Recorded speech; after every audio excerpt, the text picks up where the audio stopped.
You reread the same paragraph 4 times and still have no idea what it said. You were ready to leave 20 minutes ago and somehow you are still not in the car. You got some good news and you found yourself crying at your desk. Someone sent you a 1-sentence text that felt kind of short and now you've been thinking about it for 3 days. If any of this sounds familiar, this video is for you. Most people, when they think about ADHD, attention deficit hyperactivity disorder, they think about a kid who can't sit still or a person who can't focus. And yes, those things are real. But they are also on the surface. What we don't talk about nearly enough is what ADHD actually feels like from the inside. The way emotions hit harder and faster than the situation seems to call for. The relationship with time, the way criticism can level you, the way your brain can lock into something and refuse to let go. That is what this video is about. Hi, my name is Dr. Cira, and I'm an AuDHD psychologist and mom who combines research and lived experience to help you see, support, and celebrate every kind of mind. Today, we are going to walk through 4 experiences that show up consistently in ADHD that almost never get named for what they actually are. The first one is emotional dysregulation. I'm going to start here because it's the one I feel most in my own body. My emotions are intense. When I am happy and present and grateful, you can often find me crying. I feel joy so intensely that it just spills over. And when I'm overwhelmed, it's genuinely hard to not lose my composure entirely. It has taken a lot of work to learn how to work with my emotions rather than just let them run the show. So here's what's actually happening. ADHD is associated with differences in the brain networks involved in attention and emotional regulation. This means emotions don't just show up, they arrive fast and loud. Happy feels really happy. Sad feels devastating. Frustration can tip into rage before there's any time to intercept it. This is not immaturity. It is not a personality flaw. It is a neurological difference in how the brain processes and regulates emotional experiences.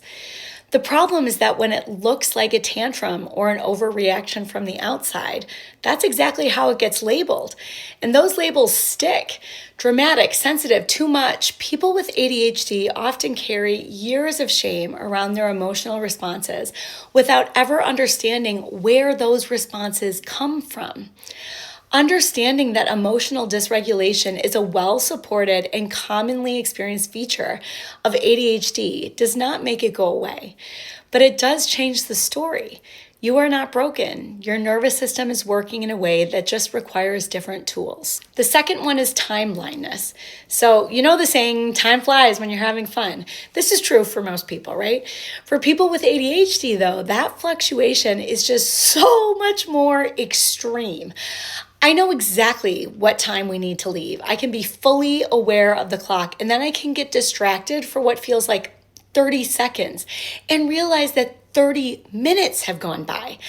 I have been chronically late my entire life, and for a long time, it was a real source of shame for me. The wake-up call came when one of my closest friends told me that her baby shower started an hour earlier than it actually did. I showed up an hour earlier before anyone else arrived and could not figure out what was happening. And she was completely shocked when I told her that I got there on time. She had fully expected me to be late and she just built it in. That really landed for me. People with ADHD often struggle with time perception, time estimation, and sensing future urgency. Researcher and psychologist Dr. Russell Barkley has described it this way. For people with ADHD, there's essentially now and not now. That's a helpful model, not universal law, but it captures something very real. Everything that is not happening in this immediate moment can exist in a kind of vague future that doesn't feel urgent yet. This is why a deadline that is 3 weeks away doesn't feel urgent until it's 3 hours away. This is why leaving the house on time is so hard, even when that person, myself included, genuinely wants to be punctual. The gap between knowing something and feeling its urgency is much wider for people with ADHD. Here's the important part.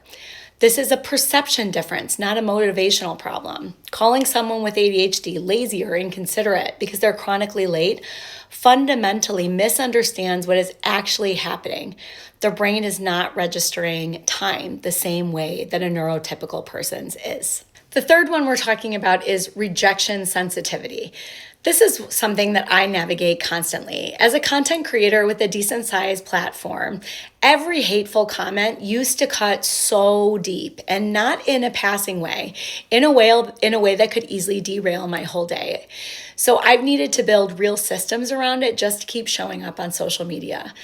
There are also people I genuinely enjoy spending time with, but I've stopped reaching out to them because they never initiate plans with me. And that rejection, even if it's probably not intentional or personal, is just so painful that it feels easier to pull back. That's the cost of this one. It changes behavior in ways that affect relationships and opportunities. I want to be transparent about something here.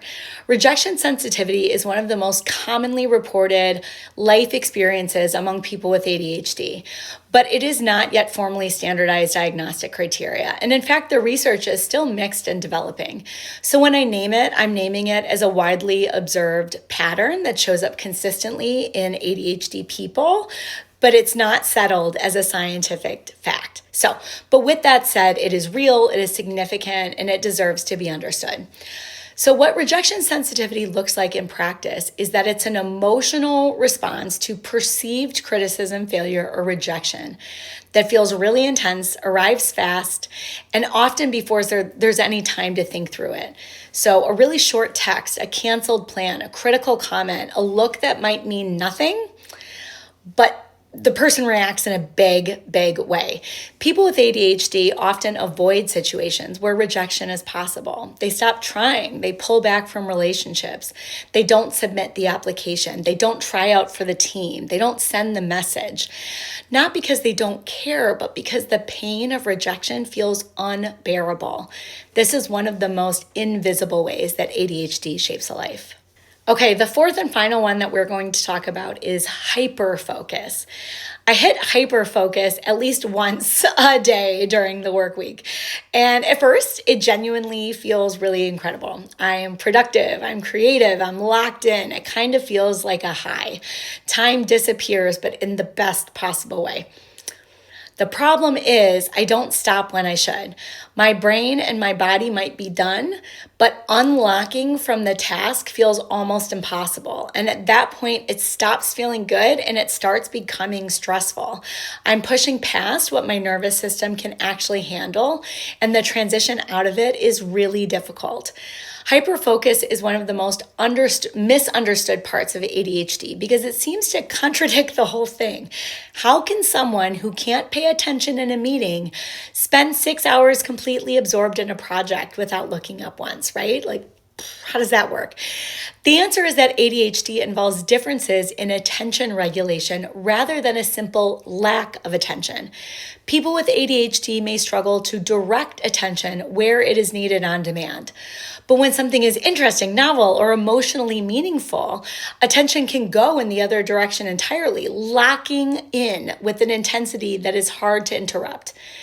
The upside is real. When someone with ADHD is in hyperfocus, the quality and volume of work they can produce is remarkable. Genuine flow states, high creativity, deep problem solving. But the downside is also real. Hyperfocus episodes complicate interoception, which is the brain's ability to register internal body signals. During a deep hyperfocus episode, a person may not notice they're hungry, thirsty, or even that they need to use the bathroom. Hours pass, basic physical needs go unmet. And if someone interrupts them before they're ready, the emotional response can be intense irritability, frustration, and real distress at being pulled out of that state. So hyperfocus is not a superpower and it's not a flaw. It is a pattern worth understanding so you can work with it rather than be run by it. So here is what I want you to take away from this video. These 4 things, emotional dysregulation, time blindness, rejection sensitivity, and hyperfocus, are not random quirks. They're not character flaws. They are not evidence that someone is lazy or dramatic or inconsiderate or obsessive. They are all part of the same broader pattern. ADHD shows up as differences in attention regulation, emotional regulation, time perception, and how the brain responds to reward and urgency. Emotions, time, social reactivity, attention, all of it is connected. When you understand that, the whole picture changes. Not just how you see someone else with ADHD, but maybe, hopefully, even how you see yourself. Okay, so if this video brought up questions about your own experience or someone you love, the next step is possibly to get some clarity. At Cira Center for Behavioral Health, we offer virtual diagnostic assessments for both ADHD and autism that are accessible, thorough, and identity affirming. You don't have to wonder. The link is in the description if you'd like to learn more about that. And if you want ongoing education, community, and support built specifically for neurodivergent people by neurodivergent people, then Healing Haven is where that happens. That is also in the description. So subscribe if you want more of this, and I will see you next week.